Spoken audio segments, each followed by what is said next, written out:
बहुत पुराने जमाने की बात है। नार्वी में एक औरत रहती थी जिसकी 3 बेटियां थीं। तीनों बहुत ही खूबसूरत थीं। बड़ी बेटी का नाम ईमान था, दूसरी का नाम अरीशा था और सबसे छोटी का नाम हादिया था, जो सिर्फ सबसे सुंदर ही नहीं बल्कि सबसे ज्यादा रहमदिल भी थी। एक रात तीनों बहनें आपस में बात करने लगी कि वे किससे शादी करना चाहती हैं। ईमान ने कहा, मैं किसी ऐसे आदमी से शादी नहीं करूंगी जो अर्ल से कम दर्जे का हो।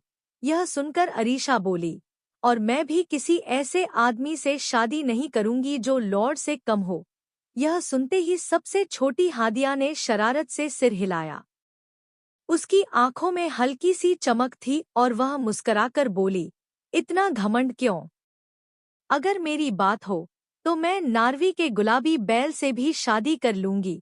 यह सुनकर ईमान और अरीशा दोनों ने उसे डांटा और कहा कि वह उस डरावने प्राणी के बारे में मजाक न करे।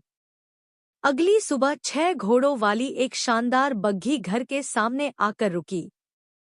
उसमें एक अर्ल बैठा था जो ईमान से शादी का रिश्ता लेकर आया था। शादी हुई और ईमान उसी बग्घी में बैठकर चली गई। कुछ समय बाद 4 घोड़ों वाली एक और बग्घी आई। एक लॉर्ड अरीशा से शादी करना चाहता था। शादी हुई और अरीशा भी बग्घी में बैठकर चली गई।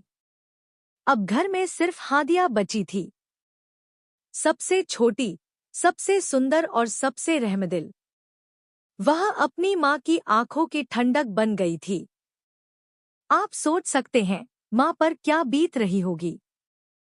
एक सुबह दरवाजे पर बहुत अजीब और डरावनी आवाज आई। जब दरवाजा खोला गया तो एक बहुत बड़ा गुलाबी बैल वहां खड़ा था, अपनी दुल्हन का इंतजार करता हुआ। माँ जोर जोर से रोने लगी। डर के मारे हादिया भी भाग गई और तहखाने में जाकर छिप गई। लेकिन गुलाबी बैल वहीं चुपचाप खड़ा रहा, बिना कुछ कहे इंतजार करता रहा। आखिरकार हादिया बाहर आई और मजबूत आवाज में बोली, मैंने वादा किया था, अब मुझे अपना वादा पूरा करना होगा। मैं गुलाबी बहादुर बैल पर सवार होऊंगी। अलविदा अम्मी, शायद आप मुझे फिर कभी न देख सकें। यह कहकर वह गुलाबी बैल की पीठ पर बैठ गई। बैल ने बहुत आसानी और नरमी से उसे उठा लिया और हमेशा आसान रास्तों पर चलता रहा। धीरे धीरे हादिया का डर खत्म होने लगा। लेकिन सफर बहुत लंबा था। हादिया को बहुत ज्यादा भूख लगी और वह बेहोश होने लगी। तभी गुलाबी बैल ने बहुत नरम और सुकून भरी आवाज में कहा, मेरे बाएं कान से खा लो और दाएं कान से पानी पी लो, और जो बच जाए उसे अगली रात के लिए रख लेना।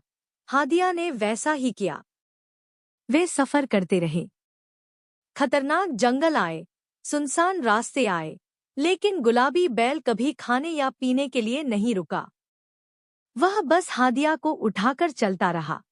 आखिरकार वे एक बहुत खूबसूरत महल पहुंचे, जहां कई अमीर लोग और औरतें जमा थीं। हादिया को खाना दिया गया, लेकिन गुलाबी बैल को बाहर मैदान में रात बिताने के लिए छोड़ दिया गया।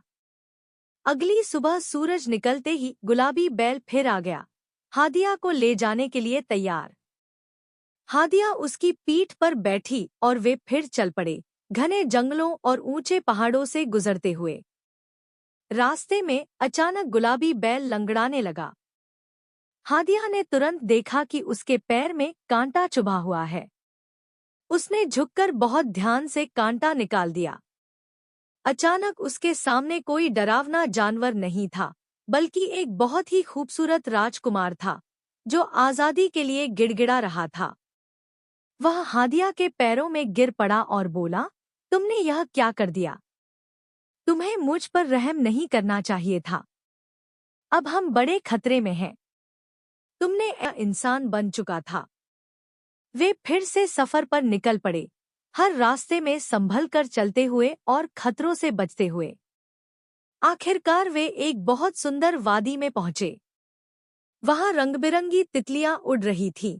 एक छोटा सा फव्वारा चमक रहा था और हवा में खुशबू फैली हुई थी। जैसे ही वे वहां पहुंचे, गुलाबी बैल फिर से उस खूबसूरत राजकुमार में बदल गया। उसने हादिया से कहा कि वह एक बड़ी चट्टान पर बैठ जाए और बोला, मुझे अब जाना होगा।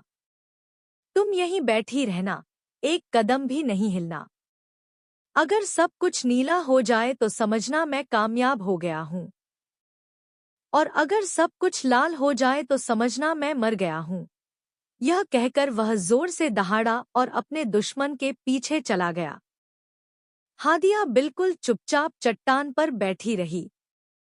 उसने न हाथ हिलाया, न पैर, न आंखें। आखिरकार सब कुछ नीला हो गया, लेकिन हादिया फिर भी नहीं हिली। वह बिना जल्दबाजी किए इंतजार करती रही। दिन बीतते गए, वह थक गई, लेकिन गुलाबी बैल वापस नहीं आया। आखिरकार हादिया ने फैसला किया कि वह अपने प्यार को ढूंढने निकलेगी। वह लगातार सफर करती रही, यहाँ तक कि एक दिन वह फूलों से भरे जंगल में पहुंची। जंगल के बीच एक हल्के बैंगनी रंग की छोटी सी झोपड़ी थी। वहां एक बूढ़ी औरत रहती थी। उसने हादिया को खाना दिया, रहने की जगह दी और दुआएं दी। उसने हादिया को 3 जादुई मेवे दिए और कहा, जब भी दिल बहुत दुखी हो, एक तोड़ लेना। इसके बाद हादिया आगे बढ़ी और उसके सामने एक बड़ा कांच का पहाड़ आ गया। हादिया ने बहुत कोशिश, लेकिन जैसे ही वह चढ़ती, फिसलकर नीचे आ जाती। वह रोई, दुआ करती रही, मगर कोई रास्ता नजर नहीं आया। आखिरकार वह एक लोहार के पास पहुंची।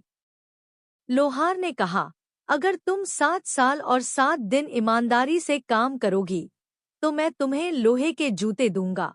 हादिया ने सब्र किया और पूरे 7 साल और 7 दिन मेहनत की। आखिरकार लोहार ने उसे लोहे के जूते दिए।